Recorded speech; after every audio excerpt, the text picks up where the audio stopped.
எரிஞ்சிட்டு இருக்கா? என்னய்யா? என்ன அது செஞ்சிட்டீங்களா? 16 காமிச்சீங்களா? செஞ்சிட்டீங்களா? செஞ்சிருப்பீங்களா? எரிஞ்சிட்டு இருக்குமே. ஐயா இன்னும் செய்யல. என்னைக்குதாய்யா செய்யணும்? பேட்டரி வாங்கிட்டு வரணும்யா. சரி பேட்டரி வாங்கிட்டா போதும். பாருங்க இன்னொருத்தர் யாரோ செஞ்சிருப்பாங்களாட்டுக்குயா? இன்னொருத்தர் யாரோ செஞ்சிருப்பாங்களாட்டுக்கு? நிறைய செய்ய ஆரம்பிச்சுட்டாங்க. சரிங்க ஐயா, பரவாயில்லையா, வாழ்த்துக்கள் ஐயா.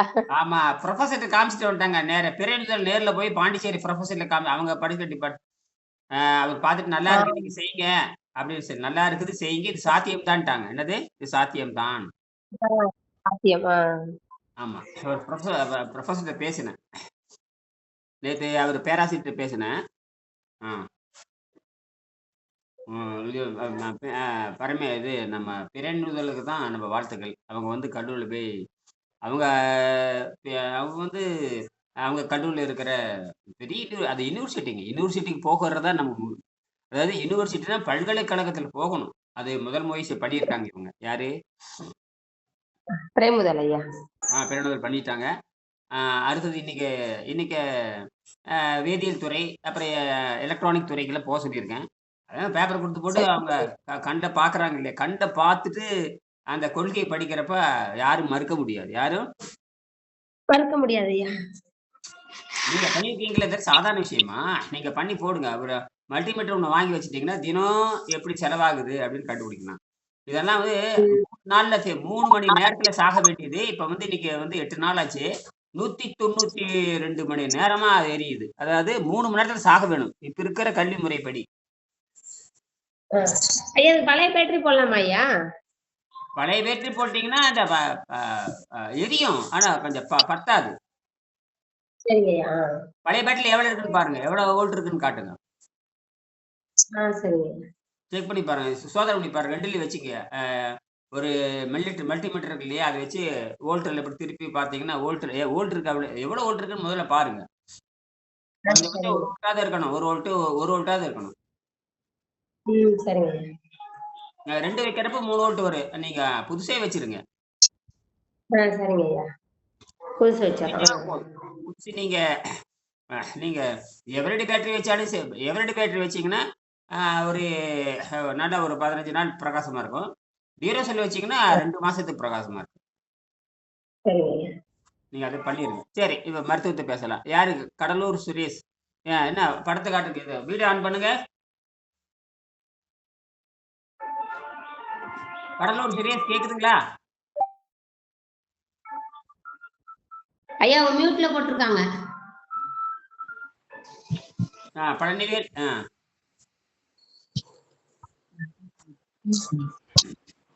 வணக்கம் ஐயா. வணக்கம். எப்படி கரைஞ்சிட்டு இருக்குது? புத்தகம் வந்துருச்சா கைக்கு? நேத்து சாயந்தரம் வந்தது ஐயா. படிச்சிருங்க, முதல் பாடத்தை படிங்க. எப்படி இந்த கட்டியில எப்படி கரைஞ்சிருக்கு? கட்டியில கொலகொலன்னு ஆயிடுச்சா? அது பின்னாடி முதுகுல கட்டியில கொலகொலன்னு ஆயிடுச்சா? கொஞ்சம் கொலகொலம் ஆயிடுது. அவ்வளவு அது கரைஞ்சு போயிடும். கரைஞ்சு போய் புண்ணு ஆறிடும். 6 மாசத்துல கரைஞ்சி புண்ணு. உங்களுக்கு இன்னைக்கு இன்னையோட தேதி முடிஞ்சது. நீங்க 1 வருஷம் மாணவரா சேர போறீங்களா? இன்னையோட தேதி முடிஞ்சது. இப்படியே செய்ய வேண்டியதுதான். உடம்பு கட்டி கரையுது. சக்கரை கண்ட்ரோலா வந்திருக்குமே. ஒண்ணு செக் பண்ணலையா? சுகர் செக் பண்ணல. இல்ல நீ உங்க வீட்லயே குளுக்கோமீட்டர் இருக்கு இல்லையா? அதான் பார்க்க போறேன். நீங்கதான் பார்ப்போம். அது 7 நாள் கழிச்சு பாக்குறீங்க. இப்ப என்ன எத்தனை 7 நாள் ஆச்சு இல்ல? உங்களுக்கே அதெல்லாம் விட்டுருங்க. உங்களுக்கே மனசுல தெரியுதா இல்லையா? தெரியுது. அப்ப நல்லா இருக்குன்னு அர்த்தம். நீங்க 1 வருஷம் மாணவரா சேரலாம். இல்லாட்டா உங்களுக்கு இன்னில இருந்து இதுதான் பயிற்சி. 4 நாள் தான் பயிற்சி. உங்க கொடுத்த கட்டணம் முடிஞ்சிருச்சு. ஒரு வருஷம் மாணவரா சேர்ந்தா சேர்த்து உடனே சேருங்க. புரியுதா? சரிங்களா? 1 வருஷம் மாணவர்கள். சரிங்க. சேர்ந்தா உடனே 50,000 கட்டி சேர்த்துருங்க. 50,000 கட்டி. நீங்க 5 கோடி கொடுத்து மருத்துவமனை கட்டிங்கன்னா வேஸ்ட். 5 கோடி செலவு பண்ணுங்க. ஜெயலலிதாக்கு வந்து 8 கோடி செலவு பண்ணாங்க. ஆனா ஒண்ணுமே நடக்கலையே. என்னது? ஒண்ணும் நடக்கல. இது மருத்துவம். இது நீங்க தத்துவத்தை புரிஞ்சுட்டீங்கன்னா நீங்க தினம் வகுப்பு கூட வர தேவையில்லை. 2 நாளுக்கு ஒரு கூட வகுப்பு வந்தா போதும். நீங்க வருஷத்துல எப்படி இந்த வருஷத்துக்கு 1000 வகுப்பு நடத்த போறேன். நீங்க ஒரு 500 வகுப்பு வந்தா போதும். அதை நீங்க வீட்டுல போய்கிட்டு இருக்கிறீங்க. அதனால சொல்றேன். இப்ப எல்லாரும் இவங்களும் கடுமையான வழி நல்லாயிடுச்சு பாருங்களா அவங்களுக்கு எல்லாம். இப்ப அவங்க இந்த தத்துவம், ஏன்னா நீங்களே கத்துக்கிட்டு தான் எதிர்காலத்துல சொல்லி தரணும். பழனிவேல் அதெல்லாம் பழனிவேல மாட்டிட்டு முடிக்கிறாரு. இன்னும் வெளியே வராம மாட்டிட்டு முடிக்கிறார் பழனிவேல். அவர் இன்ஜினியருங்க. மாட்டிட்டு முடிக்கிறத வெளியே வந்து சொல்லி கொடுக்குன்னு சொன்னா மாட்டிட்டு முடிக்கிறாரு. என்னையாட்ட சொல்லிக் கொடுக்க வேண்டியதானே? ஆமா ஐயா, கரெக்டா தான் வந்துட்டு இந்த சிம்பிளா ஒரு வாரமா இப்ப எத்தனை பேர் அடுத்தது வந்து எல்லாரும் நேற்றுக்கு ஒரு பாண்டிச்சேரி போய் பாண்டிச்சேரி சென்ட்ரல் யூனிவர்சிட்டியில பெரியநூதல் போய் பேசியிருக்காங்க. அற்புதமா இருக்கு, தொடர்ந்து செய்யுங்கன்னு சொல்லியிருக்காங்க. ப்ரொஃபஸரே பாராட்டி இருக்காங்க. இட் இஸ் பாசிபிள்ட்டாங்க. It is possible. அவர் போய் கோகுல்ராஜ் சொல்லிட்டு அவர் வந்து கோகுல்ராஜ் வந்து பிசிக்ஸ் டிபார்ட்மெண்ட்டே ஒரு அசிஸ்டன்ட் ப்ரொஃபஸர் பார்த்தேன். அவர் வந்து பிரான்ஸ்ல இருக்கிற ஆல்பர்ட் ஃபெர்ட், அவர் 2007 நோபல் பரிசு வாங்கினார். இதே மேக்னட்டிக்ஸ் வச்சு தான் அவர் பண்ணாரு. அது வந்து அவரோட அவர் இணைந்து வேலை செஞ்சிருக்கிறாங்க. இப்ப பார்த்துட்டு இது சாத்தியம் தான். நேற்று எங்கிட்ட பேசினாரு. அதாவது இந்த பெரியநூதல் அருமையான வேலை செஞ்சிருக்காரு. அதாவது யூனிவர்சிட்டி ப்ரொஃபஸர் பார்க்கறது தான் முதல் தடவை. யூனிவர்சிட்டி ப்ரொஃபஸர் பார்க்கறது தான் முதல் தடவை. என்னது? இதான் முதல் தடவை யூனிவர்சிட்டி ப்ரொஃபசர் பாக்குறது. இதுதான் முதல் தடவை. அது சென்ட்ரல் கவர்மெண்ட் யூனிவர்சிட்டி, சாதாரணம் இல்ல. Central government university power. என்னது? ஆமையா, பவர் ஐயா. சென்ட்ரல் கவர்மெண்ட் பாக்குறது பவர். ஸ்டேட் கவர்மெண்ட் யூனிவர்சிட்டில வேலை செய்யறாரு. யாரும் வீட்டுல சரி சரிங்க ஐயா. அறவாளி இன்னைக்கு சென்ட்ரல் அங்க இன்னைக்கு பாண்டிச்சேரி சென்ட்ரல் யூனிவர்சிட்டியில காமிச்சாச்சு. இந்த ப்ராஜெக்ட் காமிச்சாச்சு பாண்டிச்சேரி அறவாளி. சரிங்க, நன்றி. அவர் பேர் கோகுல்ராஜன் பேருங்க. அவர் வந்து நோபல் பரிசு விஞ்ஞானியோட தொடர்புடையவர். நோபல் பரிசு விஞ்ஞானியோட தொடர்புடையவர். இந்த கோகுல்ராஜன் நோபல் பரிசு விஞ்ஞானியோட தொடர்புடையவர். நோபல் பரிசு பெற்ற விஞ்ஞானியோடு தொடர்புடையவர். அவர் ப்ரொஃபசர் கோகுல்ராஜ். அவரை போய் சந்திச்சு ப்ராஜெக்ட் கையில் கொடுத்தாங்க. அவர் நேற்று தனிப்பட்ட முறையில் எனக்கு ஃபோன் பண்ணாரு. என்ன பண்ணிட்டு இருக்கீங்கன்னு கேட்டார். என்ன படிச்சுட்டு கேட்டார். இந்த மாதிரி தமிழ் மாணவன், ரொம்ப மகிழ்ச்சி. படிப்புக்கும் அறிவுக்கும் சம்மந்தம் இல்லை, உங்க கண்டுபிடிப்பு ரொம்ப அருமையா இருக்கு. ரெண்டாவது வந்து நீங்க தொடர்ந்து நான் கேட்டிருந்தேன், எனக்கு வந்து மத்திய அரசாங்கத்தினுடைய அறிவியல் இதழில் வரணும்னா அவர் உடனே நான் பண்றேன் உங்களுக்கு சொல்லிட்டு அப்புறம் அவர் லிஸ்ட் அடிச்சு இதுல போய் நீங்க ஏதோ ஒரு மேகசின்ல எழுதுங்க, டிஜிட்டல் எழுதுங்க, எழுதிட்டு வாங்க, குறைஞ்சபட்சமா சுருக்கமா இருக்கணும்னு சரின்னு இருக்கேன். நான் ஒரு 15 லிஸ்ட் அனுப்பிச்சிருக்காரு. நீங்க அதை அனுப்பணும். நீங்க 21 லைட் வச்சு நீங்க முன்னாடி கொண்டு வச்சு 20 எல்லாரும் இப்ப அடுத்ததை பத்தி என்ன செய்றீங்கன்னா, பிரெட் போர்டு வாங்கிக்கிறீங்க. இந்த மாதிரி வாங்கிட்டு 21 எல்இடி டியூரோசெல் வச்சுட்டு 21 எல்இடி வச்சு நீங்க எரிக்கிறீங்க.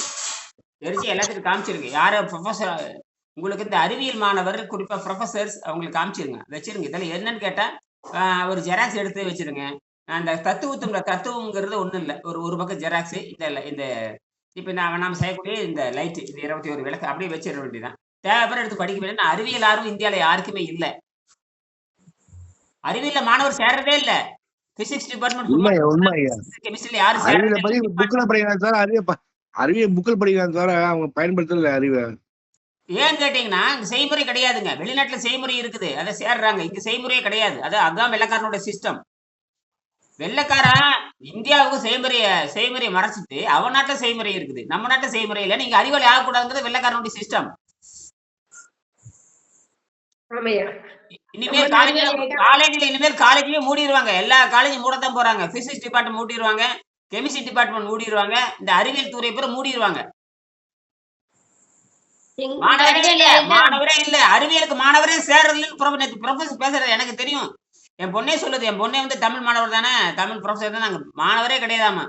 தமிழ் துறைக்கும் தேர்றதில்ல, பேருக்கு ஆங்கிலத்துக்கு படிச்சுட்டு இருக்கிறாங்க. பிசிக்ஸ் டிபார்ட்மெண்ட் மாணவர் சேர்றே இல்லாம, அதாவது 40 மாணவர் சேர்ற இடத்துல வெறும் 2 மாணவர் சேர்றாங்களாமா. அப்ப அவ்வளவுதான், முடிஞ்சு போச்சு. அரசாங்கம் அவ்வளவுதான். இது வெள்ளக்காரன் திட்டம் இந்த கரெக்டா பழிக்குது. வெள்ளக்காரன் எப்ப 150 வருஷம் போட்ட திட்டம் இன்னைக்கு பிசிக்ஸ் டிபார்ட்மெண்டே க்ளோஸ் அப் பண்ற அளவுக்கு இந்த கல்வி வெள்ளக்காரன் தானே இது கொண்டு வந்தான். இப்ப வெள்ளக்காரன் ஜெயிச்சுட்டான் பாருங்க. வெள்ளக்காரன் ஜெயிச்சுட்டான். அப்படின்னா கல்லூரியே மூடப்படும். எது அறிவியல் தலைமை மூடிட்டு அப்புறம் என்ன வேணும்? அறிவியலே இல்லாதவனுக்கு அப்புறம் எப்படி இருக்கும் அந்த நாடு? எப்படி இருக்கும்? இந்த மாதிரி இவி மிஷின் மோசடி பண்றவங்க கூட பேசிட்டு இருப்பானுங்க. இவி மிஷின் மோசடி பண்றவங்க தான் இனிமேல் வரப்போறான். இனி இந்தியா பூரா இவி மிஷின், இந்த இவி மிஷின்ங்கிறது ரொம்ப கொடூரமான ஏமாற்று வேலை. உங்க கோழைகளை வச்சுக்கிட்டு அவன் சொகுசா கொண்டிருப்பான். அதுதான் வந்துட்டு இருக்குது. இப்ப அதுவும் வந்துருச்சு. இது வெள்ளக்கார சிஸ்டம் தான். அதனால நீங்க கோமாளிக்கு தான் மொத்தத்துல ஓட்டு போடுற பூரா கோமாளி தான். நீ யாருக்கு போட்டாலும் உங்களுக்கு கொடுக்காத, இவனுக்கோ போயிட்டு இருக்கு. என்னது? ஆமையா, யாருக்கோ போயிட்டு இருக்கு. இத கண்டுபிடிச்சிட்டாங்க. கண்டுபிடிச்சு நீ இதுதான் வெள்ளைக்கார சிஸ்டம் புரியுதா? கட்ட அறிவாளி மாதிரி இனிமேல் வந்து கோமாளிகள், விபச்சாரிகள், ஊதாரிகள், முள்ளமாரிகள் இவன் தான் நாட்டை ஆள போறான். ஏன்னா அந்த இவி மிஷின் தான் அது. இனிமேல் வந்து இவ்வளவு முன்னேறிய நாடுகளுக்கு வந்து இன்னும் காயத்துல தான் பிரிண்ட் அடிக்கிறான். ஆனா அதுதான் ஏமாத்த முடியாது. இவன் என்ன பண்றான்னா பிரிண்ட் அடிச்சு 5 நிமிஷம் தான் இருக்கும். அப்புறம் ப்ரூஃப் இருக்காதாம காஞ்சு போயிருவோம். எவ்வளவு பொய் பேசி உங்களுக்கு கோமாளி ஆக்கிறது. இனிமேல் எவனும் ஓட்டு போட போகாதீங்க. போனேன்னு நீங்க ஒரு கோமாளி. ஏன்னா நீங்க யாருக்கு ஓட்டு போடுறது உங்களுக்கு தெரியாது. நீங்க ஓட்டு போட்டு எவனுக்கோ போயிட்டு இருக்கு. எவனுக்கோ போயிட்டு இருக்கு ஐயா. அப்ப யாரு நீங்க? அப்ப உங்களுக்கு கோமாளி ஆகிட்டான்னு இல்லையே.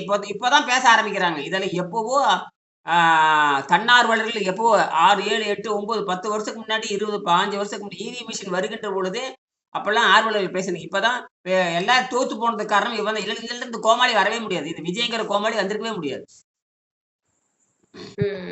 எப்படியும் 5 வருஷம் தாக்கு பிடிக்காது. எல்லாம் கழுட்டு ஓடிடுவானுங்க. இவன் கோமாளி கையில எத்தனை நாளைக்கு அந்த 3 நாளைக்கு கோமாளி. இப்ப எந்த கோமாளியை பார்த்தாலும் கொஞ்சம் 4 நாளைக்கு அப்புறம் வரப்ப பேசுவான். அப்புறம் தினம் அந்த கூத்தடிச்சுட்டே இருந்தோம்னா அந்த கோமாளி எத்தனை தடவை பார்ப்பீங்க? முதல் 3 நாளைக்கு சினிமா நகைச்சுவை இருக்கும் பார்ப்பீங்க. ஒரு சர்க்கஸ்ல ஒரு கோமாளி பண்ணுவான். அந்த 1/2 மணி நேரம் திருப்பி ஒரு 4 தடவை பார்ப்பீங்க. அப்புறம் தினம் சர்க்கஸ் போய் பார்த்துட்டே இருப்பீங்களா? அட போடா இவன் தான் போயிருவீங்க. அதே மாதிரி இந்த கோமாளி விஷயம் வெளிவந்துடும். எல்லாரும் கோமாளி தான். ஸ்டாலினும் கோமாளி தான், உங்க அப்பனும் கோமாளி தான், எம்ஜிஆர் எல்லாரும் கோமாளி தான். உங்க கோமாளி தான் நம்மள ஆட்டு இருக்காங்க. அதனால இதெல்லாம் நாசமா போயிடும். சரி விஷயத்துக்கு வரலாம். என்ன புரிஞ்சுக்கிறீங்க? என்ன நேத்து என்ன படிச்சீங்க சுரேஷ்? நேற்று உடம்பு முடியுது ஐயா. என்னால நேற்று என்ன உடம்பு முடியல சொல்லுங்க.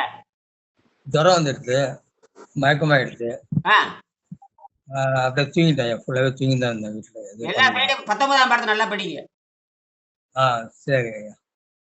மெடிக்கல் டெஸ்ட் எல்லாம் பண்ண தேவையில்லை. 6 மாசம் கழிச்சு பண்ணிக்கலாம். உங்களுக்கு நல்ல ஐட்டு வருது இல்ல? உடம்புல சுருக்கிடுச்சு. எத்தனை கிலோ குறைஞ்சிருக்கு? அது பாக்கல ஐயா. என்னையா பாக்கலைங்கிற படிக்கல என்னையா பண்ணிட்டு இருக்கிற நீ? என்னையா பண்ணிட்டு இருக்கிற? என்ன தூக்கிட்டு இருக்கிற நீ? தூங்குறதுன்ற வேலை எடை பார்க்க தெரியாதா? அது கடை இல்லைங்கிற. 7 நாள் ஆச்சு. இப்போ வந்து 7 நாள் ஆச்சு. இன்னும் என்னதான் பண்ணிட்டு இருக்கிற? காயம் வந்து முதுல் இருக்குங்க. நான் எப்படி திரும்பி பார்க்க முடியும் காயத்தை? உணர்றீங்க கேட்கறதுக்கு பதில் சொல்லுங்க. உணர்றீங்களா இல்லையா? உணர்றா. அன்னைக்கு முந்தாந்து கேட்டீங்க, சொன்ன லைட்டா தண்ணி பேர் இருக்குன்னு சொன்னேன். எடை பார்த்தா பாக்கலிங்கிறீங்க. எடை பார்க்காதவங்க உங்களுக்கு என்ன வேலை? எடை சொன்ன வாங்க வேண்டியதானே? இனிமே கேன் வாங்கிட்டீங்களா? இனிமே கேன் அது வாங்கிட்டேன். ஏதாவது பதில் சொல்றீங்களா பாருங்க. இது வகுப்பாக்கும். தத்துவம் கரெக்டா இருக்கணும். நோய் நல்லாகிறது. நோய்ங்கிறது குப்பையை வெளியெடுக்கிற நல்லாகம் என்ன பண்ணும்? நாத்தம் அடிச்சுக்கிட்டு இருக்கு. உடம்பே அழி. சக்கரை நோய்னா சாதாரணம் இல்ல. அது சாவு நிரந்தரம். அதோட இது சேர்ந்துருச்சு. புற்றுநோய் சேர்ந்துருச்சு. எழுதி கொடுத்துட்டான். மாமாடு 7 அதாவது எப்படி சொல்லலாம் 7 யமகண்டம் சேர்ந்திருக்கான். அவனுக்கு ஒரு யமகண்டம் கிடையாது. 7 யமகண்டம் சேர்த்து கழுத்துல சுருக்கு வச்சிருக்கான். அவனை நீக்கிறது சாதாரண விஷயமா? நீங்க அலர்ட்டா இருக்கணும். புரியுதா? சரிங்க. இல்லைன்னா நீங்க இன்னைக்கு நீக்கிடுவேன் நான். அவன் நேரம் கட்டி சேர்ந்தீங்கன்னா தான் இருப்ப. இன்னைக்கு சாயங்காலம் உங்களுக்கு தூக்கி இருக்குது. 5 நாள் 7 நாள் ஆகி போச்சு. இம்ப்ரூவ்மெண்ட் வந்தாச்சு. இந்த இம்ப்ரூவ்மெண்ட் வராட்டியும் பரவாயில்ல. இப்படியே படிச்சு இப்படியே கிளீன் பண்ணிட்டே போங்க. 6 மாசம் நோய் நல்லா 6 மாசம் கழிச்சு மெடிக்கல் செக் பண்ணா 1 மில்லியன் ரூபா. அதே நேரம் செக் பண்ணி பாருங்க. நார்மல் நீங்க குளுக்கோமீட்டர் செக் பண்ணாவே கண்டுபிடிச்சிடலாம். குளுக்கோமீட்டர் செக் பண்ணாவே கண்டுபிடிச்சிடலாம். அங்க தெரியுது இல்ல? அப்ப இந்த 19ஆம் பாடத்தை பல முறை படிங்க. 19ஆவது இந்த மாதிரி சுத்தப்படுத்துறப்ப மயக்கம் வரும், கிறுகிறுப்பு வரும், சோர்வு வரும், சொறி சிறங்கு காய்ச்சல் எக்கச்சக்கமான நோய் வரும். அந்த நோயெல்லாம் வந்து அந்த நோய் எப்படியா நோய் கிடையாது. அது வந்து உள்ள இருக்கிற விஷத்தை வெளியேற்றுகின்ற பொழுது நோய் மாதிரி காட்டி குணமாகிவிடும். என்னது? எங்கிட்ட வந்து சரியா நடக்கணுங்க. புரியுதா? உங்களுக்கு வைத்தியம் பண்ண போறதுல மருந்து மாத்திரை கிடையாது. இப்ப மருந்து நான் ஒரு வியாபாரம் இருந்தா ஒரு திட்டவே மாட்டேன். ஏன்னா மருந்து விற்கணும், மாத்திரை விற்கணும். உன்னை நம்பி தினம் 1000 ரூபாய்க்கு மருந்து வித்தது எனக்கு குழப்பம் நடக்குது. மருந்து கிடையாது, மாத்திரையும் கிடையாது. நீ படிக்கிறியா ஒழுங்கா செய்யறியாங்கிறத கேள்வி. இது செய்முறை. என்னது? செய்முறை அரைகுறையா இருக்கலாம். மதிப்பெண் வாங்கி இடத்த கிடைக்க போறீங்க. உங்க துணைவர் தான் மதிப்பெண் வாங்கி அரசு ஊழியர்கள் எல்லாம் பூரா எல்லாம் அரசு ஊழியர்கள் தான். மதிப்பெண் வாங்கிட்டு என்ன பண்றது?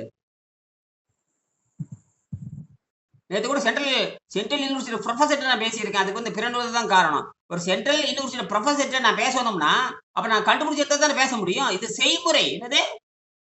செய்முறையில சின்ன சின்ன குறை இருக்கலாம், முன்னேற்றம் இருக்கணும்.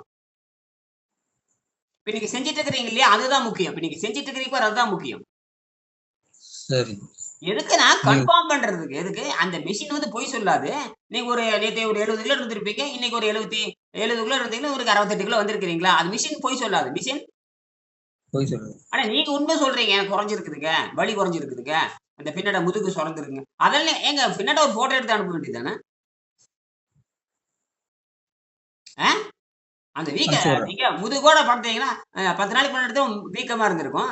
இன்னைக்கே அது உள்ள அந்த பிளாஸ்டர் ஆஃப் பாரிஸ் போட்டிருக்காங்க. இது ஒட்டியிருக்காங்க. பிளாஸ்டர் ஒட்டியிருக்கிறாங்க. பார்த்தேன். அந்த பிளாஸ்டர்ல ஒட்டியிருப்பாங்க. ரைட். அது வெளிய வராம இருக்கு.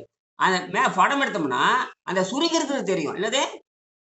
சுருங்கு தெரியும். உள்ள இருக்கிற காயத்த காட்ட தேவையில்ல. உள்ள இருக்கிற காயத்த அடுத்த அது பிரிச்சு எடுத்தா உள்ள பொத நொச நொசன்னு பொறன்னு இந்த என்ன காளான் மாரி இருக்கும். காளான் மாரி இருக்கும். அல்லது வந்து காலிஃப்ளவர் மாரி இருக்கும். எப்படி இருக்கும்? காலிஃப்ளவர். ஆ அப்படித்தான். எனக்கு தெரியாது. எல்லாம் பார்த்தாச்சு. அதெல்லாம் சுருங்கி சாகணும். அதுக்கு தான் இந்த உணவு குடுத்துருக்கோம். அது இந்த மாரி சரி. வர்றப்போ, சந்தேகம் இருந்தா கேளுங்க. இனி போதும். இது அவ்வளவுதான். உங்கள வருத்தது போதும். இது செய்முறை. அதனால இதுல வந்து கோவிக்கிறதுக்கு ஒண்ணும் எனக்கு இந்த கோவப்பட்டாலும் எனக்கு இந்த கோபம், வெட்கம், மானம், சூடு எனக்கு கிடையாது. புரியுதா?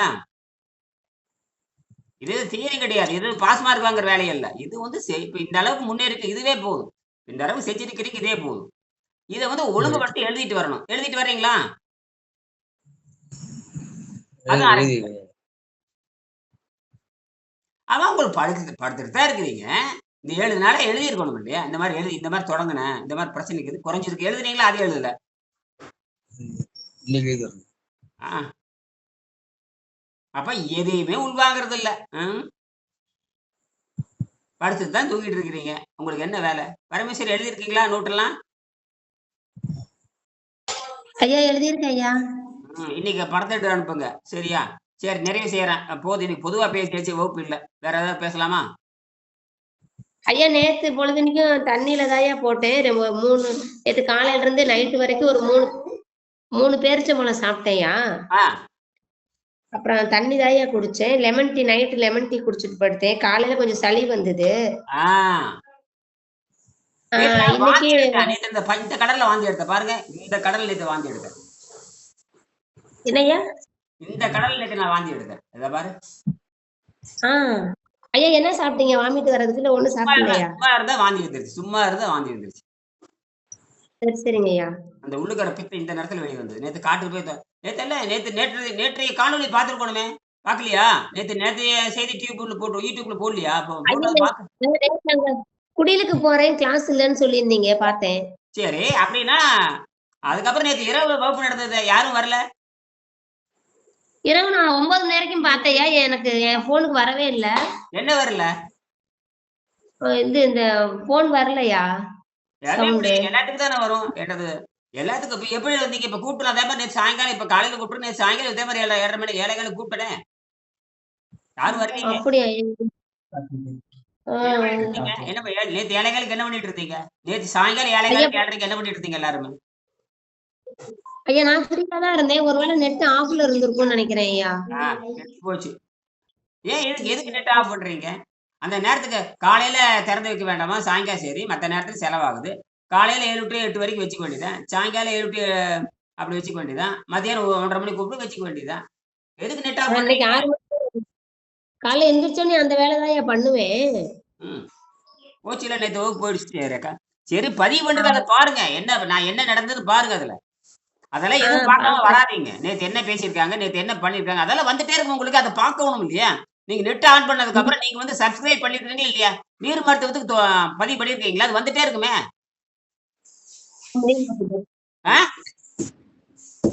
வருதையா பாக்குறியா? எங்க என்ன வந்திருக்கு? தலைப்பு என்ன பாருங்க. நேத்து பார்த்த தலைப்பு என்னன்னு சொல்லுங்க. பாக்குறையா? நேத்து வந்து தலைப்பு என்னன்னு பார்க்க சொல்றாங்க.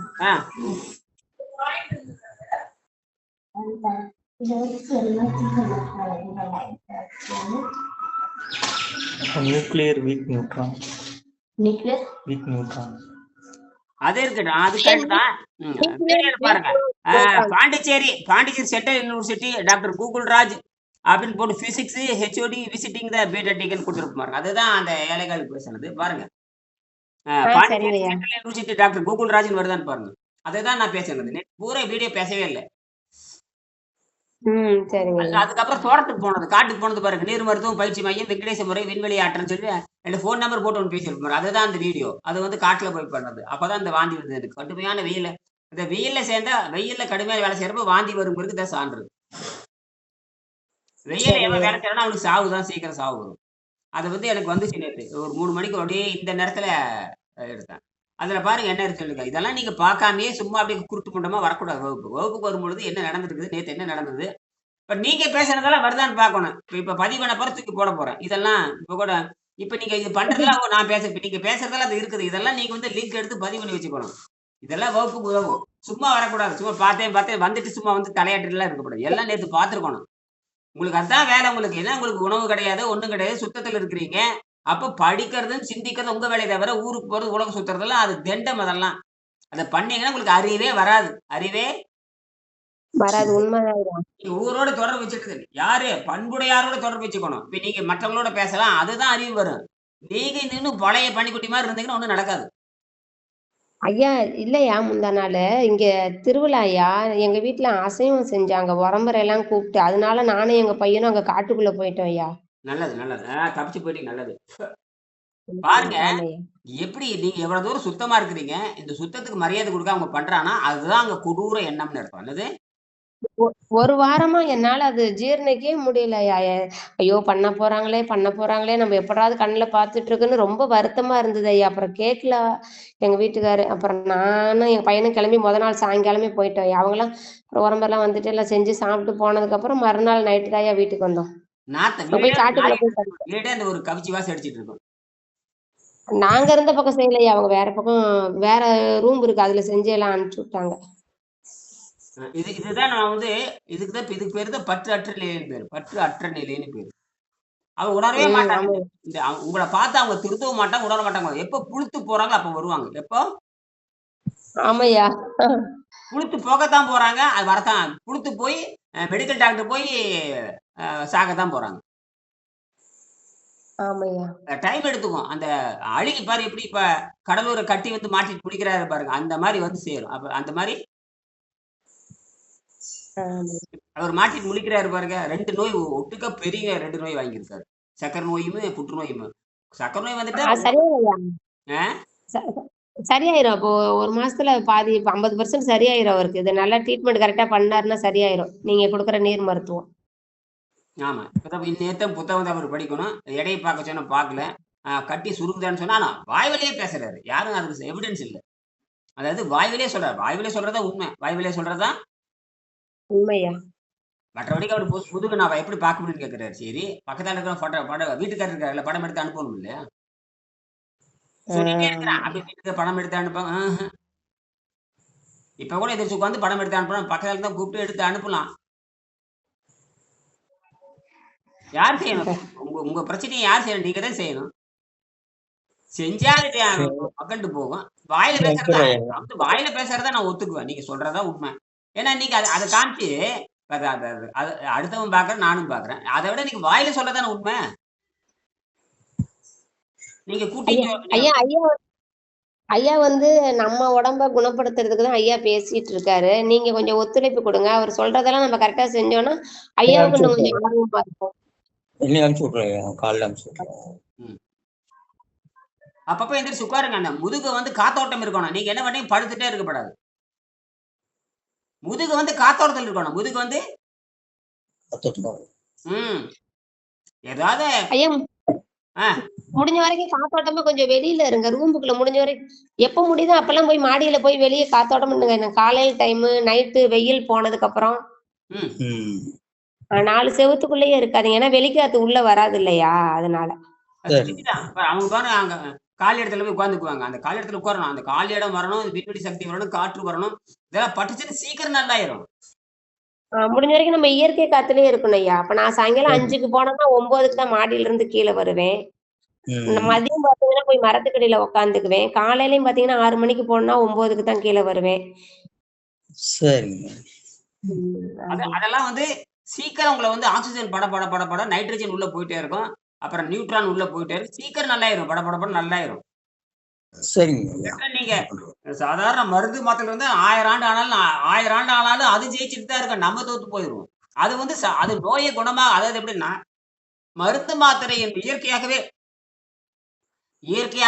மருந்து மாத்திரை வைத்துக் கொண்டு நோயை குணமாக்க முடியாதுன்னு இயற்கையின் சட்டம். மருந்து மாத்திரைகளை வைத்துக் கொண்டு நோயை குணமாக்க முடியாது, நோயை குணமாக்க கூடாது அப்படிங்கிறது இயற்கையின் சட்டமே. என்ன சட்டம்? இயற்கை சட்டம் ஐயா. திருப்பி சொல்லுங்க பரமேஸ்வரி, திருப்பி சொல்லுங்க. ஐயா திருப்பி சொல்லுங்க நான் சொன்னத. ஐயா அதுக்குள்ள பையன் வந்துட்டான் ஐயா. என்னையா சொன்னீங்க? யார் கேட்டீங்க? சொல்லுங்க, திருப்பி சொல்லுங்க. யார் கேட்டீங்க? சொல்லுங்க. நோயை குணமாக்க வேண்டாம் என்பது இயற்கையின் சட்டம். எதன் மூலமாக நோயை குணமாக்க முடியாது? எதன் மூலமா நோயை குணமாக்க முடியாதுங்கிறது இயற்கையின் சட்டமா இருக்குது. மருந்து மாத்திரையின் மூலமாக. இயற்கையை விரும்புறது இல்ல, சுத்தத்தில் நல்லா இருக்குது. இப்ப இதுல போய் ரொம்ப சிம்பிள். மருந்து மாத்திரையின் மூலமாக சரி, அப்படி மருந்து மாத்திரை கொடுத்தா என்ன தெரியுமா ஆகும்? அந்த நோயை அழுத்தி வைக்கும். அதாவது எப்படிப்பட்டதுன்னா உள்ள அழுகி கிடக்குது, மேல ஒரு கயிறு போட்டு கட்டி விட்டுறீங்க. ஏற்கனவே சொல்லியிருக்க ஒரு பளபளன்னு ஒரு பை இருக்கு, அது பூரா அழுகி போன மலம் இருக்குது. மேல அந்த நாற்றம் தெரியாம இருக்கு, மேல ஒரு கயிறு போட்டு கட்டி விட்டுறீங்க. ஆனா உள்ள என்ன இருக்குது? வெந்துட்டு அழுகிட்டு இருக்குது. ஒரு நாளைக்கு தொடக்கம் பிச்சுட்டு வெளியே வரும். அந்த மாதிரி அப்படின்னா மருந்து மாத்திரை எதுக்கு கொடுக்குறாங்கன்னு கேட்டுப்பா. மருந்து மாத்திரை எதுக்கு கொடுக்குறான்னு கேட்டீங்கன்னா, மருந்து மாத்திரை எதுக்கு கொடுக்குறான்னு தெரியுங்களா? அதை புரிஞ்சுக்கங்க, வேற ஒண்ணுமே இல்லை. இந்த பக்க விளைவை அழுத்தி வைக்கும். அதாவது நோய் நல்லாக்குவதை போல பக்க விளைவை அழுத்தி வைக்கும். இப்போ புற்றுநோய் வந்துச்சுன்னா காய்ச்சல் வரும், புற்றுநோய் வந்து வயிற்று வலி வரும், பல நோய்கள் வந்துகிட்டே இருக்கு, சின்ன சின்ன நோய் வந்துட்டு இருக்கு. அதுக்கு தான் அது கொடுத்தா என்ன உங்க என்ன தெரியுமா? நோய் நல்லாச்சுன்னு நினைக்கிறீங்க, என்னைக்கு நோய் நல்லா ஆகாது. அப்படித்தானே கடலூர் இந்த சுரேஷ்? சொல்லுங்க ஐயா, புரியுது, சொல்லுங்க ஐயா. இப்ப நான் சொன்னது உங்களுக்கு புரியுதா? புரியுதுங்க, சொல்லுங்க. மருந்து கொடுக்குறாங்க, எதுக்கு மருந்து கொடுக்க முடியாது? நோய் குணமாவதுக்கு மருந்து கொடுக்க முடியாது ஐயா. சைடு எஃபெக்ட் தான் மருந்து கொடுப்பாங்க. இயற்கையிலே கிடையாது, இயற்கையிலேயே கிடையாது ஐயா. அத புரியுதான்னு பாருங்க. இயற்கையிலே மருந்து மாத்திரைனால் குணமாக்க முடியாது. சரி, எதுக்கு மருந்து கொடுக்குறாங்கன்னா அந்த சைடு எஃபெக்ட் அழுத்தி வைத்து நோயை அதிகமாக்குவதில் தான் மருந்து மாத்திரைகள் ஈடுபடுப்பேன். நான் வந்து உங்களுக்கு மருந்து கொடுத்தேன்னா என்னுடைய தப்பு இல்ல. அந்த மருந்தே போய் அழுத்துற மாதிரி அழுத்தி வச்சு பிற்பாடு என்ன ஆகும்? நோயை வந்து அதிகப்படுத்திட்டு புது புது நோய் வந்துகிட்டே இருக்கு. என்னது? ஒரு நோய்க்கு மருந்து சாப்பிட்டா 4 நோய் வரும் ஐயா. சரி, அது யாரு பண்ற வேலை? இயற்கை பண்ற வேலை தானே. அது புரியுதான்னு பாருங்க. இயற்கை தான் பண்ணுது ஐயா. நம்ம தான் போறோம் ஆஸ்பத்திரிக்கு. இயற்கை தான். நீங்க ஆஸ்பத்திரி போறது இயற்கை தான். சரி சரிங்க ஐயா. ஆஸ்பத்திரி போறது இயற்கை தான். அந்த மருந்து கொடுக்கற மாதிரி இயற்கை தான். அந்த மருத்துவம் இயற்கை தான். இயற்கையே கொண்டு போடுவான். இல்லது இயற்கையை கொண்டு போடுவாங்க. இயற்கையை கொள்றாங்க. அப்ப இயற்கை நோக்கமே மருந்து மாத்திரை கொடுத்து உங்களை கொலை செய்ய வேண்டும். யாரு உங்களை கொலை செய்யறாங்கன்னா இயற்கை தான் உங்களை கொலை செய்யுது. அப்ப அதுக்கு யாரு வேணும்? இதுக்கு ஒரு சாட்சி வேணும் இல்லையா? ஒரு ஆளை வச்சு கொலை பண்ணுது. ஒரு ஆளை வச்சு. ஆமாய்யா, டாக்டர் அப்படிங்கிற ஒரு ஆளை வச்சு நம்மள கொலை பண்ணுது. இப்ப திருப்பி சொல்லுங்க பிரேட்டுகள், திருப்பி சொல்லுங்க. இயற்கை தான் சொல்லுங்க.